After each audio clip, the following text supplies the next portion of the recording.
Hi everyone, I'm Scott from Sharky's Greenhouses and Beat Your Neighbor Fertilizer, and today I want to show you we're making up some hanging baskets. And you know, I've been asked this before, and I'm just going to address this right now.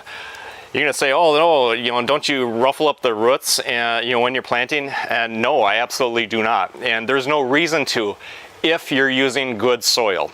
So if I'm using good soil, this is going to root right into good soil. Now if you're using that junky soil that you get at the big box retailers, you might have to ruffle it because it just doesn't root in. But I'm using good quality soil and it makes all the difference in the world. So, you know, I'm a person that I never ruffle up the roots because I don't need to, because I always use good soil. So I'm going to put the scaevola right in the middle.